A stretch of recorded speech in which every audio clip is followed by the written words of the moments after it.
जय हिंद साथियों, कैसे हैं आप लोग। आई होप आप लोग बहुत ही अच्छे होंगे। तो जल्दी से आप लोग सभी बच्चे आ जाइए भाई। जैसा कि आप लोग जानते हो कि पिछले लगभग देखा जाए 3 साढ़े 3 महीनों से एक बहुत ही अच्छी मेहनत चली हुई थी। अब उस मंजिल जो अब जिस मंजिल के लिए मेहनत हम लोगों ने की थी, अब उस मंजिल को पाने का टाइम आ चुका है। तो कल आप सभी बच्चों का एग्जाम है। और एग्जाम में बेटा देखो, बहुत अच्छे से आप, मुझे पता है आप लोगों ने एग्जाम से पहले बहुत अच्छी मेहनत आप लोगों ने की है। बहुत से बच्चों ने जी जान लगा के एक ऐसी कोशिश की गई है कि वो एग्जाम को किसी भी हालात में नहीं बख्शेंगे। तो कल एग्जाम जब आप लोग देने जाओगे तो कुछ बातों का आपको बिल्कुल फाइनली ध्यान रखना है। यदि आपने इन बातों का ध्यान नहीं रखा तो आपका एग्जाम क्वालिफाई नहीं होगा। ये बात आपको ध्यान में रखनी है, ठीक है। यदि एग्जाम क्वालिफाई चाहते हो, एक अच्छा एग्जाम चाहते हो कि हो जाए, तो आपको इन तीनों बातों का बिल्कुल फाइनली ध्यान रखेगा। ज्यादा टाइम नहीं लेंगे, बिल्कुल कम टाइम में आपको तीनों बातें आपको बता देता हूँ। सबसे पहले मैं आपको बताता हूं, आपका एग्जाम जहां पे भी है, जिस भी कॉलेज स्कूल जहां पे भी आपका एग्जाम है, आप सभी बच्चे वहां पे जो आपको टाइम दिया हुआ बेटा, टाइम से पहले आपको पहुंचना है। ये बात आपको ध्यान में रखनी है। बहुत से बच्चे, मैं मानता हूं लगभग 5% ऐसे बच्चे होते हैं कि जो एग्जाम नहीं दे पाते, केवल इसी वजह से कि वो टाइम पे नहीं पहुंच पाए।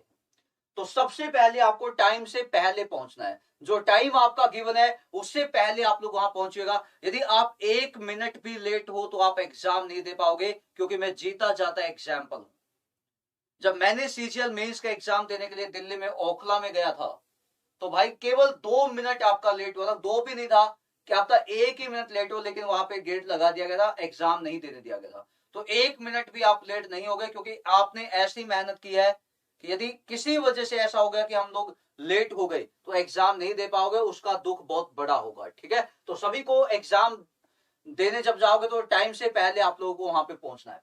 सेकंड थिंग जो सबसे मेन है, एसएससी का पहले दिन से आज तक का एक नियम है कि एसएससी का मैक्सिमम एग्जाम्स में, और उस एग्जाम में तो पक्का जहां पे भीड़ ज्यादा होती है, आपके एग्जाम में भीड़ बहुत ज्यादा है, तो उस भीड़ को कैसे कम किया जाए।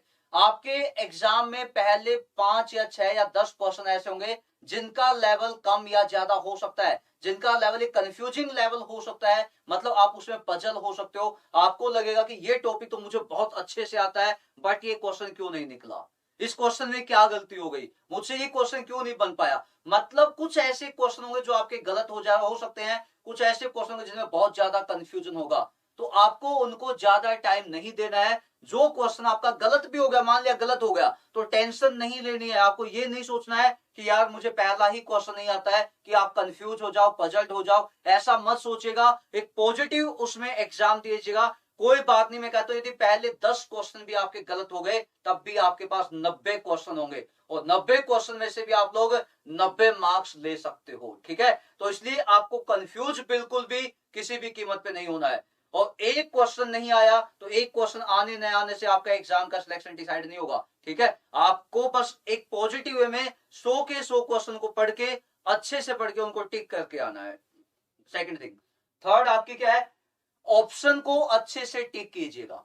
जितने भी ऑप्शंस आपके गिवन होंगे, ऑप्शंस को आपको अच्छे से टिक करना है। कभी कभी ऐसा होता है कि भाई साहब जल्दबाजी में आपको लगा कि यार इसका ना बी है, और माउस कभी कभी ऐसा होता है कि आपका कभी कभी किस्मत ऐसी होती है कि वो अच्छे से नहीं चल पाता है, तो अच्छे से यूज कीजिएगा। और आपको पता बी आपका ऑप्शन है, तो बिल्कुल ध्यान से देखिएगा, बी आपने किया, उसके बाद बेटा यहाँ पे सेव एंड नेक्स्ट का ऑप्शन मिलेगा, तो आप इसमें क्लिक कीजिएगा, सेव एंड नेक्स्ट पे, ठीक है। तो आपका क्वेश्चन तब जाके सेव होगा। कभी कभी बच्चे क्या नेक्स्ट पे चलते जाते हैं, कभी कभी कुछ ऐसे सिस्टम्स होते हैं कि वहां पे सेव नहीं हो पाता है, ठीक है। तो इन तीनों चीजों का बिल्कुल फाइनली आपको ध्यान रखना है, एक एक बात का, बिल्कुल एक एक बच्चे को। सबसे पहला, टाइम से पहुंचना।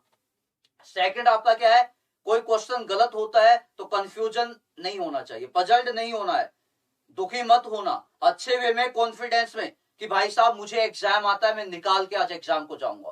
थर्ड आपका क्या है, ऑप्शन को अच्छे से टिक कीजिएगा। ऐसा ना हो जल्दबाजी में आपने बी आएगा उसका सी लगा दिया, सी आएगा बी लगा दिया, ऐसी जल्दबाजी मत कीजिएगा। और एक आपको बता दूं, एडमिट कार्ड में जो मैंने आपको बताया, एक वीडियो बनाई हुई है, आप उसको देख लेना। वही चीजें आपको लेके जानी है, डीओबी, नाम, पापा का नाम, और जो आपका पता है, ये सभी चीजें आपकी एक ऐसी आईडी आपको लेके जानी है जिसमें आपकी ये सभी चीजें एडमिट कार्ड के साथ में मैच हो जाएं। वही आईडी आपको लेके जानी है। 2 से 3 फोटो जो बिल्कुल न्यू हो, बिल्कुल नए हो, वो आपको साथ में लेके जाने हैं। इन सभी बातों का ध्यान रखना है। अगेन आप सभी के लिए ऑल द बेस्ट। जम के एग्जाम देना, एग्जाम को तोड़ के आना है। और आप सबसे पहले हमें बताओगे कि कैसा एग्जाम हुआ, किस टाइप का एग्जाम था, कैसा एग्जाम था। कल मिलेंगे आप लोगों से एक बहुत ही बढ़िया एनालिसिस के साथ। और एनालिसिस के साथ बाद आपके जो एनालिसिस जो होगा उससे आइडिया अंदाजा लगा के भाई ऐसे क्वेश्चन एग्जाम में पूछे हैं, इन टॉपिक के ज्यादा क्वेश्चन पूछे गए हैं, तो उन्हीं टॉपिक के मोस्ट एक्सपेक्टेड क्वेश्चन आपके लिए हम लोग लेके आएंगे। ठीक है, तो मिलते हैं कल आपसे एग्जाम के बाद एनालिसिस में। तब तक के लिए bye bye, thank you so much, again all the best आप सभी के लिए, थैंक यू सो मच।